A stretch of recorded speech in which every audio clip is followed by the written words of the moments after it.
કલાક પછી પ્રાણ પ્રતિષ્ઠા મહોત્સવ શરૂ થશે। 3 કલાક બાદ અયોધ્યામાં પ્રાણ પ્રતિષ્ઠા મહોત્સવની શરૂઆત પ્રધાનમંત્રી નરેન્દ્ર મોદીના હસ્તે થવાની છે।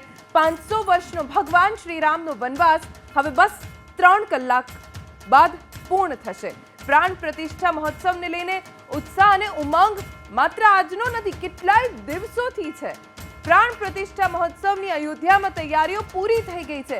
આપણે તો બસ ઘડીઓ ગણવાની છે, ક્ષણો ગણવાની છે। ઠેર ઠેર પરંપરાગત નૃત્ય સાથે ભગવાન શ્રી રામનું સ્વાગત કરવા માટે સૌ કોઈ થનગનાટ કરી રહ્યા છે।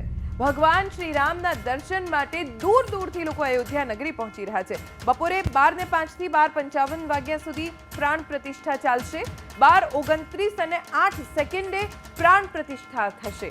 બપોરે 84 સેકન્ડ સુધીનું પ્રાણ પ્રતિષ્ઠાનું શુભ મુહૂર્ત છે અને એ 84 સેકન્ડ ખૂબ જ મહત્વની પ્રાણ પ્રતિષ્ઠા મહોત્સવની અયોધ્યામાં તૈયારીઓ સંપન્ન થઈ ગઈ છે। આપણે હવે બસ ક્ષણો ગણવાની છે કે ક્યારે 12:29 ને 8મી સેકન્ડ આવે કે જ્યારે અયોધ્યામાં ભગવાન શ્રી રામની મૂર્તિની પ્રાણ પ્રતિષ્ઠા થાય। 12:05 થી 12:55 વાગ્યા સુધી પ્રાણ પ્રતિષ્ઠા ચાલશે। પ્રધાનમંત્રી નરેન્દ્ર મોદી લગભગ 10:30 વાગ્યાની આજુબાજુ અયોધ્યા નગરી ખાતે પહોંચી જશે। અયોધ્યા એરપોર્ટ ખાતે પ્રધાનમંત્રીનું આગમન થવાનું છે। પ્રાણ પ્રતિષ્ઠા મહોત્સવમાં હાજરી આપવા માટે જેને પણ આમંત્રણ આપવામાં આવ્યું છે એ તમામ લોકો પહોંચી રહ્યા છે અને આજે સવારથી વીવીઆઈપી મૂવમેન્ટ ચાલી રહી છે।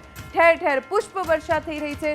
આપણા દેશની અલગ અલગ સંસ્કૃતિઓની ઝાંખી અયોધ્યામાં દર્શાવવામાં આવી રહી છે। ક્યાંક નૃત્ય થઈ રહ્યા છે, ક્યાંક ગરબા થઈ રહ્યા છે।